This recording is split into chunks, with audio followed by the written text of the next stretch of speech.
네, 안녕하세요. 저는 글램 성형외과의 대표원장 성형외과 전문의 이태성입니다. 오늘은 양악수술의 종류에 대해서 설명을 드리고 특히 SSRO와 IVRO가 어떻게 다른지 이에 대해서 중점적으로 설명드리는 시간을 갖도록 하겠습니다.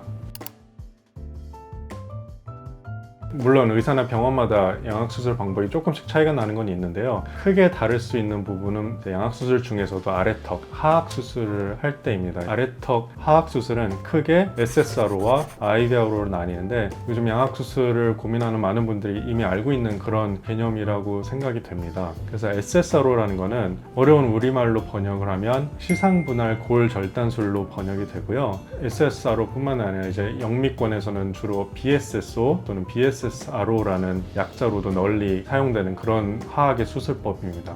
이에 반해서 이제 IVRO는 우리말로는 수직 골절단술로 번역이 되고요. SSRO와 대비되는 그런 하악의 수술법입니다.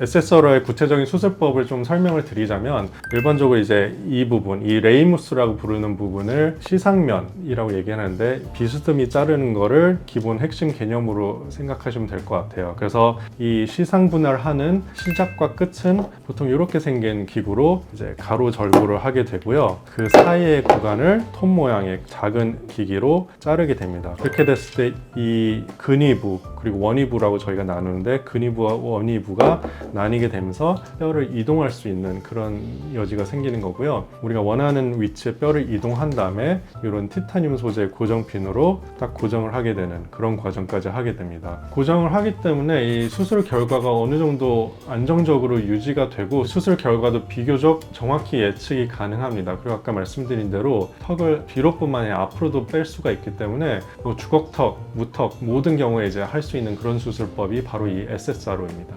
IVRO는 우리말 그대로 이제 수직으로 뼈를 자르게 되는데 보통은 이렇게 생긴 기구로 하악의 뒤쪽을 수직으로 자르게 됩니다. 그래서 자세히 보시면 여기 신경이 지나가는 구멍이 있는데 이 신경을 피해서 뒤쪽을 수직으로 자른다 생각하시면 됩니다. 근데 IVRO의 핵심 개념은 SSRO는 달리 고정핀으로 고정을 안 한다는 거에 있습니다. 대신에 우리 뼈가 고정핀 없이 자연적으로 붙도록 유지하는 게 핵심 개념이다 그렇게 보시면 될 것 같은데 고정핀을 안 하는 대신에 위아래 치아를 묶어두는 악간 고정이라는 거를 꼭 해야 됩니다. 그래서 철사나 고무줄로 악간 고정을 하는데 보통 그 기간은 4에서 6주 정도로 보시면 될 것 같습니다. 무엇보다도 이제 SSRO와 IVRO의 가장 큰 차이는 악간 고정이 필수가 아니라는 거에 있습니다. 악간 고정 아까 말씀드린 대로 위아래 치아를 거의 한 달 넘게 묶어두는 건데 그렇기 때문에 이제 악간 고정을 안 해도 된다는 거는 그만큼 호흡에도 더 유리하고 식사, 대화에도 훨씬 더 유리하기 때문에 수술 후에 더 안전하고 회복도 빠르다는 그런 장점이 있습니다. 다만 수술법 자체가 IVRO에 비해서 좀 고난이도이기 때문에 꼭 경험이 많은 의사와 병원을 찾아가서 하시는 게 꼭 필수적인 과정이라고 할 수가 있고요. 또 하나가 드물긴 한데 이제 신경이 너무 바깥에 있을 경우에는 아까 말씀드린 그 시상 분할이 안 되기 때문에 이런 경우에는 이제 IVR로 할 수밖에 없습니다. 그래서 우리의 아래턱에 하치조 신경이 지나가는 주행 경로를 꼭 사전에 CT로 확인을 해서 안전하게 SSRO가 가능한지 이를 살펴보는 과정이 꼭 필요하다 말씀드리고 싶습니다. 반면에 IVR로는 수술도 훨씬 간단하고 아까 보여드렸지만 신경을 피해서 어느 정도 간격을 두고 수술하기 때문에 그런 부분에 대해서는 안전한 부분이 분명히 있지만 가장 중요한 거는 어느 정도 아래턱이 뒤로 들어가야 되는 양이 필요합니다. 즉 주걱턱이 상당히 있는 경우에만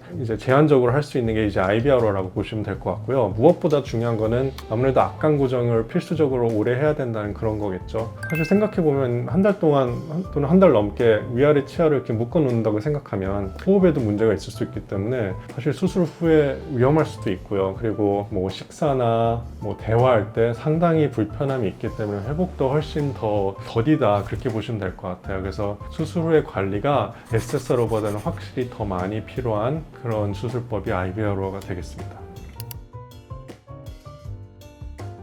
정리해보면 사실은 IVR로는 수술하는 입장에서는 훨씬 간단하지만 수술을 받는 환자 입장에서는 훨씬 불편한 그런 수술입니다. 반면에 SSR로는 수술하는 입장에서는 시간도 더 걸리고 더 노력을 기울여야 되는 그런 수술법이지만 수술 받고 나면 환자분들은 훨씬 더 회복도 빠르고 편하고 안전한 그런 수술법이라고 보시면 될 것 같아요. 그래서 저는 기본적으로는 특별한 문제가 없는 한 SSR로를 양악 수술할 때 하악의 기본 수술법으로 하고 있고요. 다만 턱관절 장애가 좀 심하거나 하치조 신경이 너무 바깥에 가는 경우, 제 경험상 그게 전체 한 10% 정도라고 보통 보는데요. 그런 경우에 한해서는 IVR로를 저도 시행을 하고 있고 일반적인 루틴은 저는 양악수술에서 SSR로로 하고 있습니다. 근데 사실 요즘 어떤 병원들 보면 IVR로만 무조건 좋고 SSR로는 위험하다, 하면 안 되는 수술이다 이렇게 얘기하는 병원들이 많더라고요. 의외로 그렇게 얘기를 듣고 오시는 분들이 많은데 저는 솔직히 그런 얘기 들으면 그 의사의 수술 실력을 한번 의심해 봐야 되는 게 아닌가 싶습니다. 아까 말씀드렸지만 SSR로가 훨씬 좀 고난이도의 수술이라서 본인이 못하는 수술을 그렇게 깎아내리는 게 아닌지 한번 좀 의심스러운 면이 있고요. 참고로 중요한 거는 제가 SSR로는 이제 악관 고정을 안 해도 된다고 말씀드렸지만 이건 어디까지나 저 한정입니다. 실제로 SSR로를 해도 악관 고정을 하는 의사와 병원들이 많이 있습니다. 근데 사실은 턱관절 위치를 제대로 잡고 뼈 고정만 아무 문제 없이 할 수 있는 그런 실력이면 사실은 SSR로 했을 때 악관 고정을 안 해도 된다는 거, 이 부분도 한번 잘 알고 계셨으면 좋겠습니다. 오늘은 양악수술의 종류, 특히 하악에서의 SSR로와 IVR로의 차이점에 대해서 설명드리는 시간을 가졌습니다. 여러분들의 궁금증이 해결되었으면 좋겠고요. 다음에 또 더 유익한 얼굴뼈 수술 이야기로 찾아뵙도록 하겠습니다. 지금까지 글램성형외과의 대표 원장 이태성이었습니다. 감사합니다.